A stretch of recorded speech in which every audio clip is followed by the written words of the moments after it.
Mr. Christopher. This is my world, and this is Movie Reviewvies with me, Mr. Christopher.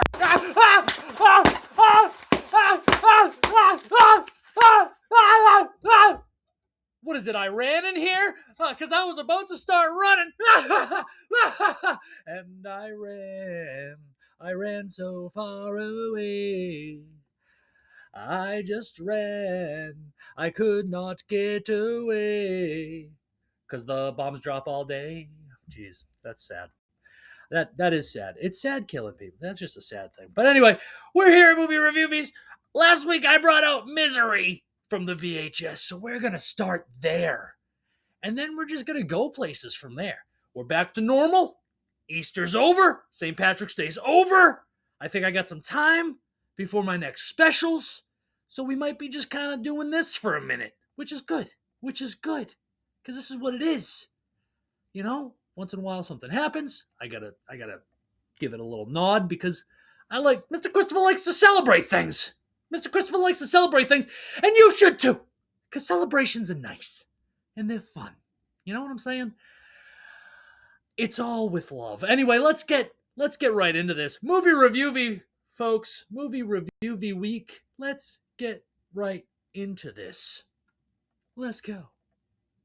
Mr. Christopher cannot tell a lie, which is why he told you the truth. And we're starting here with Misery. Like he said, it came out of the VHS last week, folks. Waterboy's mom, Elf's dad, Kathy Bates, James can. And James can certainly feel misery, folks. Mr. Christopher, what did score on the Mr. Christopher Movies Calculator? How'd you feel about it? Please, sir, please, take it away.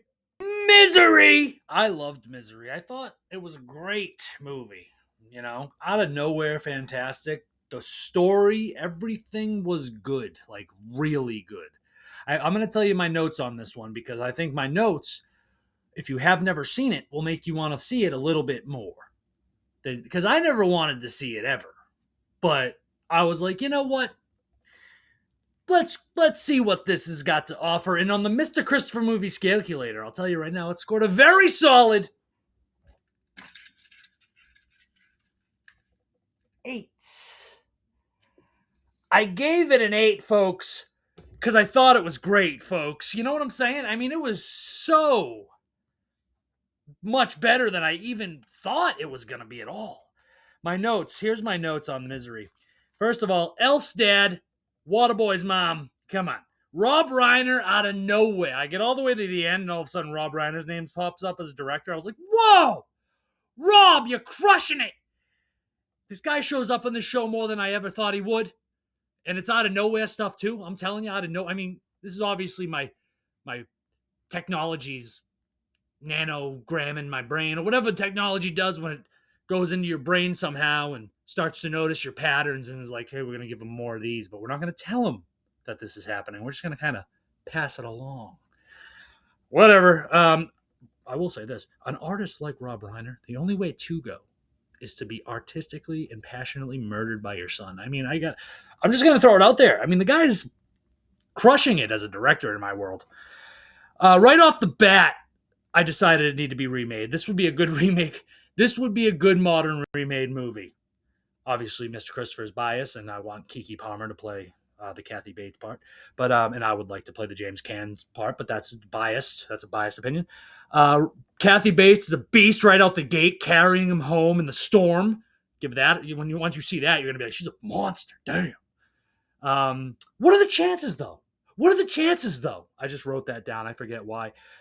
And here's what I wanted to say. This is the last note, and this is why I wanted to read the notes.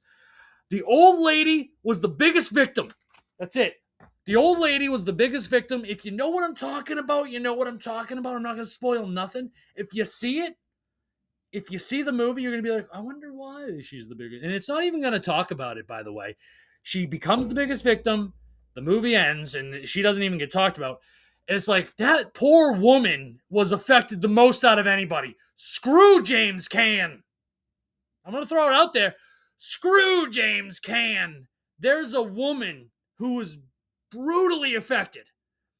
Go see the movie, and you tell me what you think. But if you know, you know.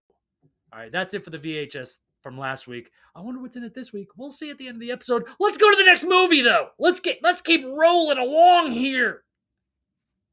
We'll keep it rolling, Mr. Christopher, as we go into We Grown Now. We Grown Now, a 2023 movie about something that went down in 1992 based on true events. Sort of, kind of. Mr. Christopher, what is going on the Mr. Christopher movie calculator, sir? How'd you feel about it, please, sir? Please. Take it away. DANTRELL DAVIS! Say his name. This movie is based in 1992 when the real-life young boy, say his name, DANTRELL DAVIS, the age of 10, was shot dead. Oof. In the head, I believe, while walking to school with his mother. Devastating. He was caught in the middle of a gang fight. Devastating. This movie came out in 2023 and is kind of about that. It's not necessarily directly about that situation, but it's about living in that hood and growing up in that time, and then that happens, and they go to his funeral, and there's just a whole bunch. We exist! We exist! We Grown Now. On the Mr. Christopher movie calculator, it scored a very okay 5. I gave it a 5 because I felt the Jeff, but I was also like, it's good. It's kind of boring. It's got parts where I'm like, all right, yeah, this kid likes to jump. Cool. I don't know. But the whole Dontrell Davis thing, that was nice, and I was like, wow, this is true. It's based 100% on true. That's a true event. And then I think the story around it's just, it could be true, a true story, but maybe it isn't. I don't know. We Grown Now. Give it a watch. It's worth the watch. On to the next. Next, we're going here to Animal Factory with Willem Dafoe making his way back to Mr. Christopher's world, directed by Steve Buscemi. Yeah, I didn't know he was a director either. This movie comes out of the year 2000, right before 9/11, folks. Mr. Christopher, how'd you feel about it? What'd you think about it? What'd score on the Mr. Christopher movie calculator? Please, sir. Please, sir, please. Take it away. It's better to reign in hell than to serve in heaven. Who do you think said that? Yeah, that's right. The Green Goblin said that. I love me some William Dafoe. William, whatever. He'd probably be like, you don't love me if you can't say my name right, eh? Hello? A-S-A, mate. I don't do impressions. Anyway, Animal Factory. On the Mr. Christopher Movies Calculator, it scored a very solid 7.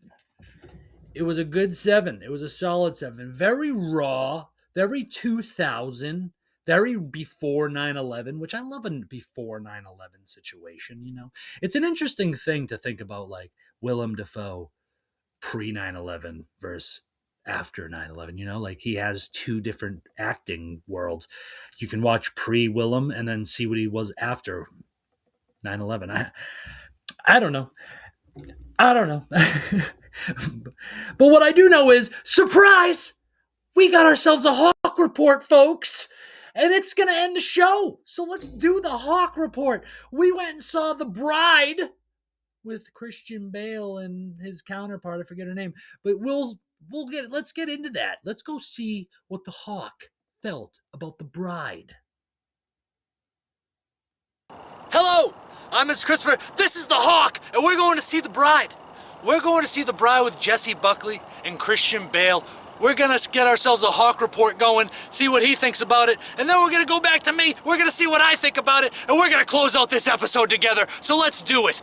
Let's do it. Remember, folks, the movies is a wonderful time. So get out there and go, all right? Well, you don't have to. Do whatever you please, but we're going to go see The Bride right now. See you later.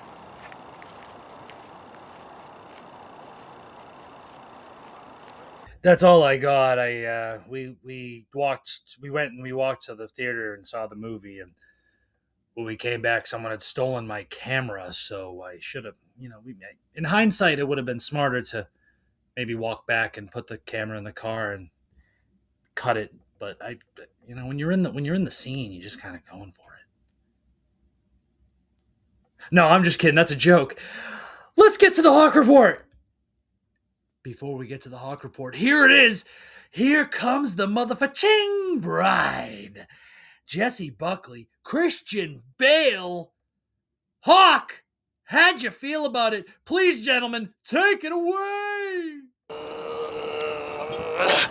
It's the end of the episode. We saw the bride. I saw the bride with the Hawk, and we got ourselves a Hawk report, a special Hawk report. The bride with Jesse Buckley and Christian Bale. Hawk, what do you give the bride? A 6. A 6. You heard it here first, the Hawk report. The bride, a 6 from the Hawk. Mr. Christopher, what did you think about the bride? Please, sir, please take it away. Nobody loves a surprise Hawk report more than Biz Markie. He was like, he couldn't even believe it. But you're not going to go too far to see me having to disagree with the Hawk here. On the Mr. Christopher movie Scalculator, it scored very similar to the Hawk's report. 6. I also gave it a 6. I liked it. Mr. Christopher loves love, and he also loves demented women, and this had both of those things right there. It's a love story for the ages, in my opinion. It's a little bit too feminist, and it shows that women can do whatever they please, and men will cast aside any judgment for their own loneliness is more heartbreaking than whatever she does. You know what I'm saying? So there's that. But it's a worthwhile 6. If you like an artistic, don't go in being like it's going to be normal, because it's not normal at all. It's an artistic-ish love story. But the Hawk had it right, and I agree with the Hawk on this one big time. 6. But with that said, that's the end of Movie Reviewvies with me, Mr. Christopher, and the Hawk, and Squigs, and I hope you enjoyed, and let's see what's in the VHS before we get out of here. Excuse me, R2-D2. He smacked his head, you hear that? Now that's entertainment. Passion of the Christ. Yeah, we're going for it next week. We're having fun. A little bit of Easter follow, right? Passion of the Christ next week. Yeah. You know what? I'm going to give you an extra spoiler. We got 3 7s next week. What are the chances? I didn't mean to do it. I swear to you people, I didn't. Things just happen weirdly here on Mr. Christopher's World. But all right, I'll cut it out and get out of here, okay? Eesh. Tough crowd. Bye! Mr. Christopher, you crazy.